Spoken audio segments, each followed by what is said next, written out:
ሻሎም ቅዱሳን እኔ ነብይ ዘካርያስ የፈውስ ቤተሳይዳ ዓለም አቀፍ ቤተክርስቲያን ባለራዕይና መስራች ነኝ።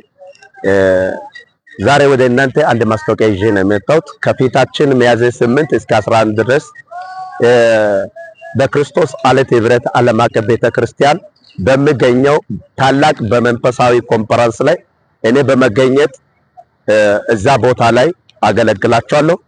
እናንተም በሳቱና በጊዜው በቦታው ተጋብዛችኋል። መቅረት አይቻልም።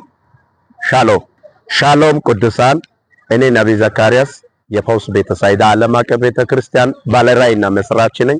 ዛሬ ወደፊታችሁ የመጣው አንድ ማስታወቂያ ልናገር ነው። ከፊታችን ሚያዝያ 8 እስከ 11 ድረስ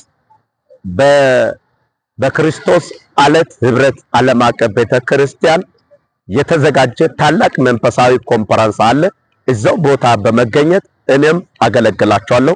እናንተም ተጋብዛችኋል። በቦታው ላይ መቅረት አይቻልም። ይሄን ደግሞ መልእክት ለ50 ለ30 ለ20 ሰው ሼር በማድረግ ለብዙ ሰው እንዲደርስ እንድታደርጉ አሳስባችኋለሁ። መቅረት አይቻልም። ሻሎም የእግዚአብሔር ቅዱሳኖች ሰላምና ጸጋ ይዛላችሁ። ዛሬ አንድ ማስታወቂያ ይዤ ወደ እናንተ ጋር መጥቻለሁ። ስሜ ፕሮፌት ካልን እባላለሁ። ከሐዋሳ ነው። አንድ ማስታወቂያ ይዤ ወደ እናንተ ጋር መጥቻለሁ። የክርስቶስ ዓለት ቤተክርስቲያን ላይ የተዘጋጀ ኮንፈረንስ አለ። ያ ኮንፈረንስም ሚያዝያ 8 እስከ 11 የተዘጋጀ ግብዣ አለ። ያ ግብዣ ትልቅ የእግዚአብሔር የተጋበዙ እንግዳ አሉ እና እኔም አለው። የተጋበዘ እንግዳ ብዙ ስላላችሁ መታችሁ ተካፈሉ።